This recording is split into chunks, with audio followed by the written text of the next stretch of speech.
Bienvenue dans cette nouvelle vidéo consacrée à la naissance de la sociologie. Après avoir parlé des concepts fondateurs dans la vidéo précédente, nous allons maintenant présenter les précurseurs de la sociologie. 2.2 Les précurseurs. 2.2.1 Charles Montesquieu. Charles Montesquieu introduit les notions de sociologie et publie en 1748 De l'esprit des lois. Dans cet ouvrage, il établit des relations stables entre les institutions juridiques et politiques et les conditions de vie des individus en société. Il se penche sur le pouvoir politique et expose une théorie en mettant en relation les principales formes de pouvoir politique avec l'idéal social dominant. Il montre que quand l'idéal social diminue, le régime se corrompt. Pour pallier à cela, il propose le principe de séparation des pouvoirs, qui nécessite la notion d'indépendance entre eux. Le pouvoir législatif, dont la fonction est l'édiction des règles générales, le pouvoir exécutif, dont la fonction est l'exécution de ces règles, et enfin le pouvoir judiciaire, dont la fonction est le règlement des litiges. La séparation des pouvoirs législatifs, exécutifs et judiciaires est un principe fondamental dans les démocraties représentatives. Au contraire des régimes dictatoriaux, cherchant une concentration des pouvoirs, dans les démocraties représentatives, les pouvoirs sont influencés par des contre-pouvoirs associatifs, syndicats, professionnels, lobbies, presse, opinion publique.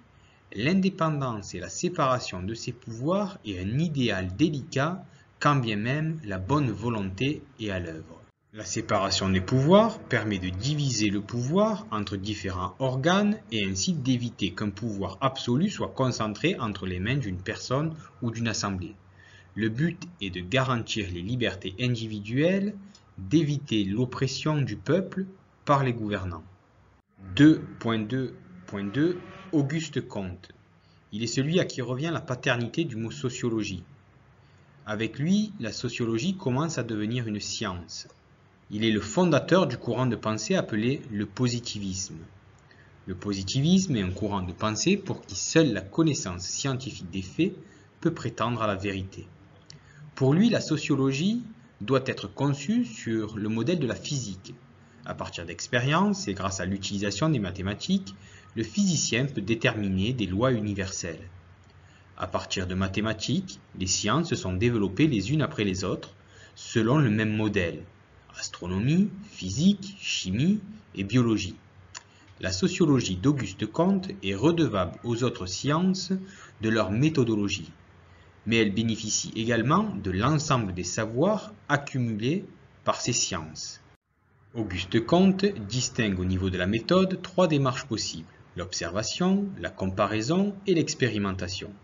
Mais la mise en œuvre de cette dernière n'étant pas commode dans le cas des phénomènes sociaux, il défend le recours à l'observation et à la comparaison. Notamment la comparaison historique, comme le rapprochement de divers états de la société humaine pouvant exister dans différents endroits du monde. On doit comparer une société à une autre différente, nous dit Auguste Comte.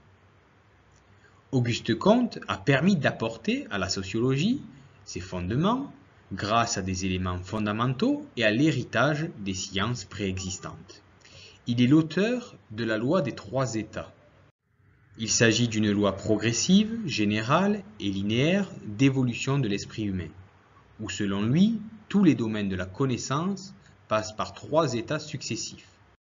Elle analyse le développement de l'esprit humain et donc du rapport au savoir. Le premier état, l'état théologique ou fictif, dans lequel l'explication des faits s'appuie sur la croyance en l'action des forces surnaturelles ou des faits divins.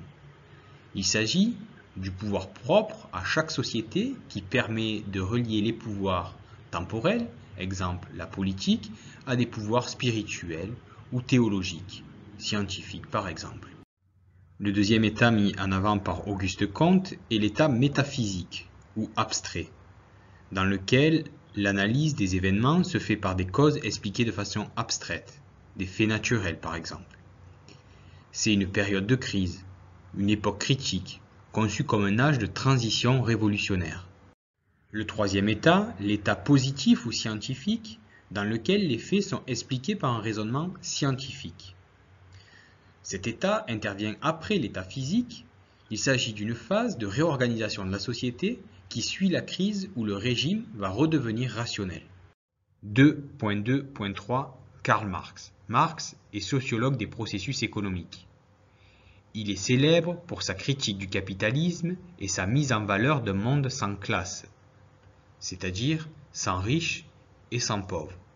Le marxisme, qui est divisé en deux idéologies dont il est l'inventeur, le socialisme et le communisme.